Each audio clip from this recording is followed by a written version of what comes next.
Vinde, ó Deus, em meu auxílio, socorrei-me sem demora. Glória ao Pai, ao Filho e ao Espírito Santo, como era no princípio, agora e sempre. Amém. Aleluia. Autor dos seres, Redentor dos tempos, Juiz temível, Cristo, Rei dos reis, nosso louvor, o nosso canto e prece, clemente acolhei. Sobe até vós no transcorrer da noite, como oferenda um jovial louvor. Por vós aceito traga a nós conforto, da luz, ó Autor. A honestidade alegre os nossos dias, não haja morte e trevas em nossa vida. Em nossos atos sempre a vossa glória seja refletida. Queimai em nós o coração e os rins, com a divina chama o vosso amor. Velemos tendo em mãos acesas lâmpadas, pois vem o Senhor. Ó Salvador, a vós louvor e glória, e a vosso Pai, Deus vivo, sumo bem. Ao Santo Espírito o céu entoe hosanas, para sempre. Amém. Luz verdadeira, amor, piedade e alegria sem medida, da morte, ó Cristo, nos salvastes, por vosso sangue temos vida. O vosso amor nos corações, nós vos pedimos, derramai. Dai-lhes da fé a luz eterna, e em caridade os confirmai. De nós se afaste Satanás, por vossas forças esmagado, e venha a nós o Santo Espírito, do vosso trono o enviado. Louvor a Deus, eterno Pai, e a vós, seu Filho, sumo bem, reinando unidos pelo Espírito, hoje e nos séculos. Amém. Bendize, ó minha alma, ao Senhor, não te esqueças de nenhum de seus favores. Bendize, ó minha alma, ao Senhor, e de todo meu ser seu santo nome. Bendize, ó minha alma, ao Senhor, não te esqueça de nenhum de seus favores, pois Ele te perdoa toda culpa e cura toda tua enfermidade. Da sepultura Ele salva a tua vida e te cerca de carinho e compaixão. De bens Ele sacia tua vida e te tornas sempre jovem como a águia. O Senhor realiza obras de justiça e garante o direito aos oprimidos. Revelou os seus caminhos a Moisés e aos filhos de Israel seus grandes feitos. Glória ao Pai, ao Filho e ao Espírito Santo, como era no princípio, agora e sempre. Amém. Bendize, ó minha alma, ao Senhor, não te esqueças de nenhum de seus favores. Como um pai se compadece de seus filhos, o Senhor tem compaixão dos que o temem. O Senhor é indulgente, é favorável, é paciente, é bondoso e compassivo. Não fica sempre repetindo as suas queixas, nem guarda eternamente o seu rancor. Não nos trata como exigem nossas faltas, nem nos pune em proporção às nossas culpas. Quanto os céus por sobre a terra se elevam, tanto é grande o seu amor aos que o temem. Quanto dista o nascente do poente, tanto afasta para longe nossos crimes.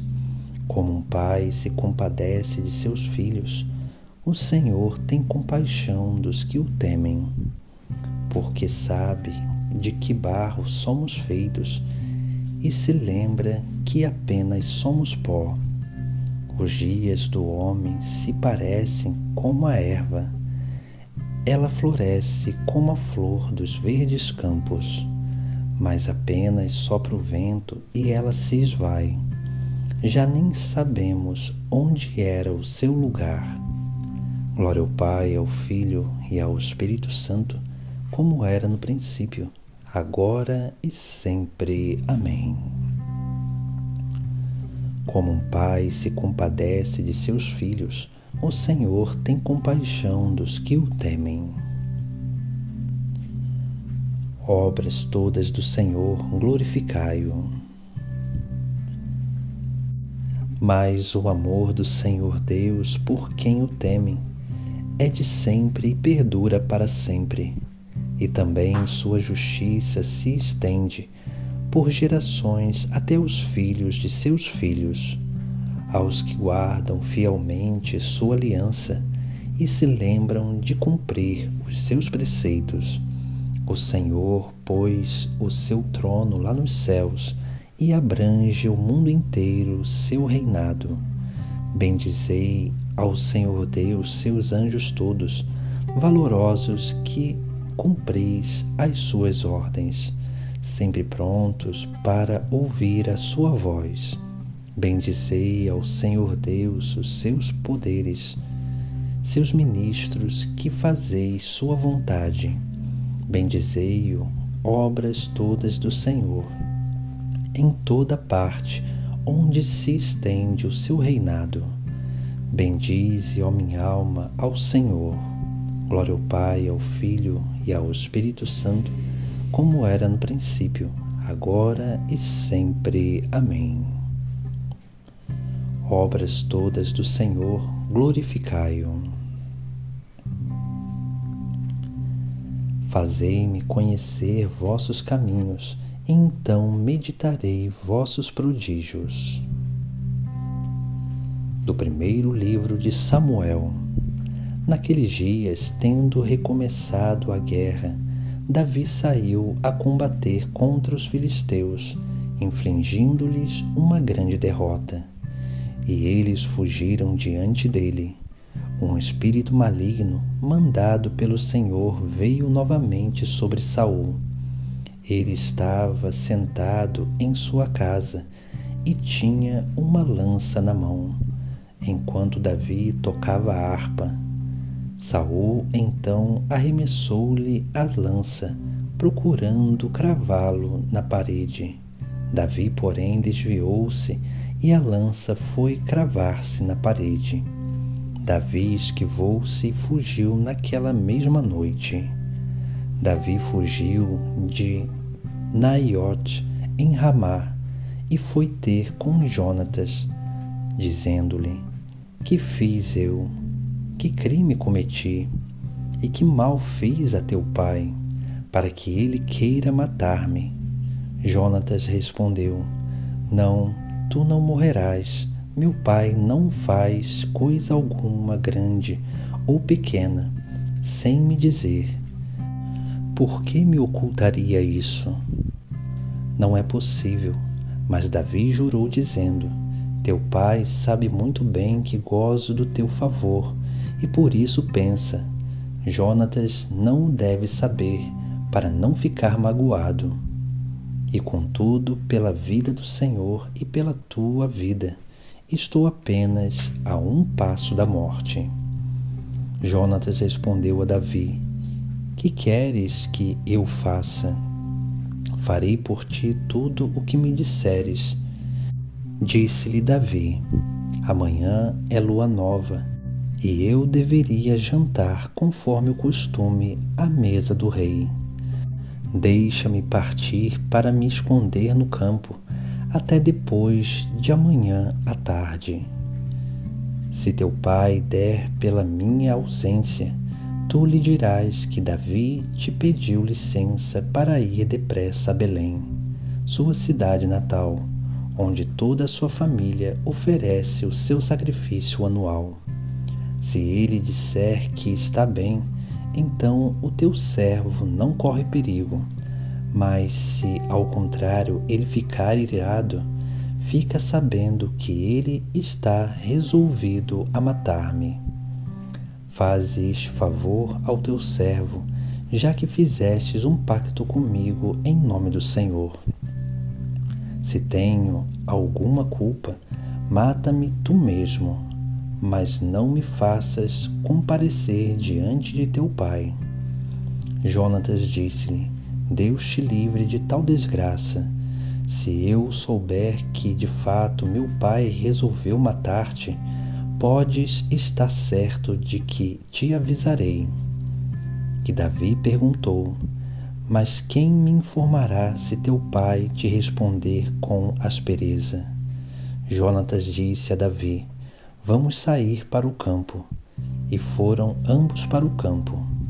Então Jonatas disse: Pelo Senhor Deus de Israel, se eu amanhã ou depois conseguir saber se as disposições de meu pai são favoráveis a Davi, e se eu não te mandar dizer imediatamente, então o Senhor me castigue com todo o seu rigor.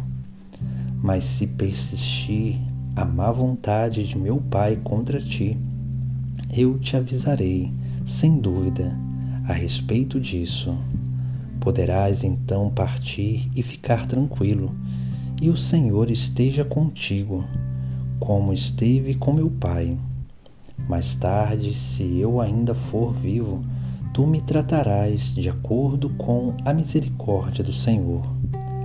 Mas se eu morrer, terás sempre compaixão da minha casa, mesmo quando o Senhor exterminar um por um os inimigos de Davi da face da terra. Foi assim que Jonatas fez aliança com a casa de Davi, dizendo: Que o Senhor livre Davi das mãos dos inimigos. Em seguida, Jonatas tornou a jurar a Davi por causa da amizade que lhe tinha, porque o amava como a si mesmo. Amigo verdadeiro é aquele que ama sempre, e o irmão se reconhece nas horas de angústia. Todo aquele que ama é nascido de Deus e conhece a Deus, e o irmão se reconhece nas horas de angústia. Do Tratado sobre a Amizade Espiritual, do Beato Elrredo Abade. Jonatas, jovem de grande nobreza, sem olhar para a coroa régia nem para o futuro reinado, fez um pacto com Davi, igualando assim, pela amizade, o súdito ao Senhor. Deu preferência a Davi, mesmo quando este foi expulso por seu pai, o rei Saul, tendo de se esconder no deserto, como condenado à morte, destinado à espada. Jonatas, então, humilhou-se para exaltar o amigo perseguido. Tu, são suas palavras, serás rei e eu serei o segundo depois de ti. Que espelho estupendo da verdadeira amizade! Admirável, o rei, furioso contra o servo, excitava todo o país contra um possível rival do reino. Assim acusava sacerdotes de traição, trucidando-os por uma simples suspeita. Percorria as matas, esquadrinhava os vales, cercava com suas tropas os montes e penhascos, fazendo todos prometerem tornar-se vingadores da indignação real.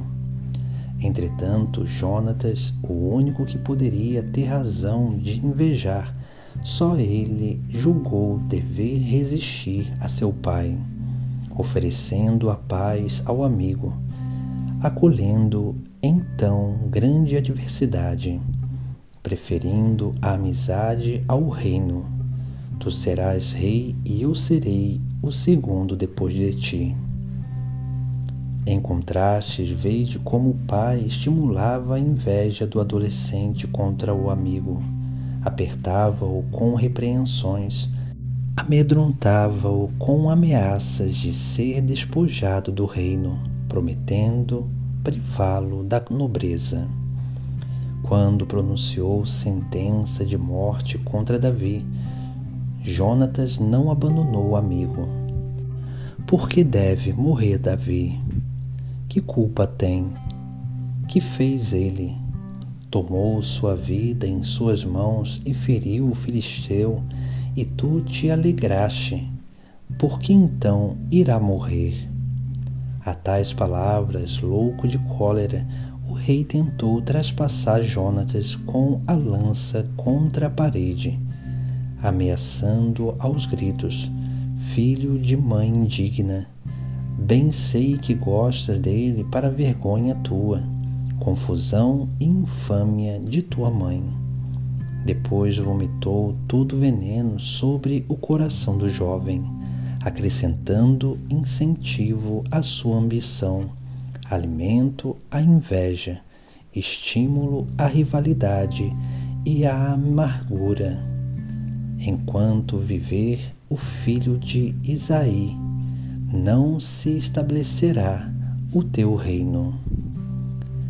Quem não se abalaria com tais palavras? Quem não se encheria de inveja? Que amor, que agrado, que amizade elas não corromperiam, não diminuiriam, não fariam esquecer.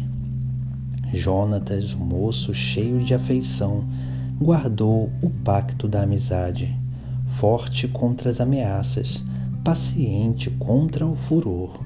Desprezou o reino por causa da amizade, esquecido das glórias, bem lembrado da graça. Tu serás rei e eu serei o segundo depois de ti.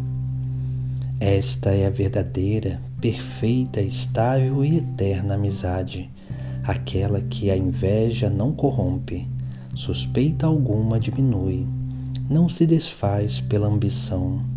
Assim provada, não cede, assim batida, não cai, assim sacudida por tantas censuras, mostra-se inabalável e provocada por tantas injúrias, permanece imóvel. Vai, então, e faze tu o mesmo. O amigo fiel é refúgio seguro. Quem achou tal amigo encontrou um tesouro. Quem teme ao Senhor também há de ter uma boa amizade, porque tal é ele, tal será seu amigo. Quem achou tal amigo encontrou um tesouro. Oremos. Senhor nosso Deus, dai-nos por toda a vida a graça de vos amar e temer, pois nunca cessais de conduzir os que firmais no vosso amor. Por nosso Senhor Jesus Cristo, vosso Filho, na unidade do Espírito Santo. Amém. Bendigamos ao Senhor, graças a Deus.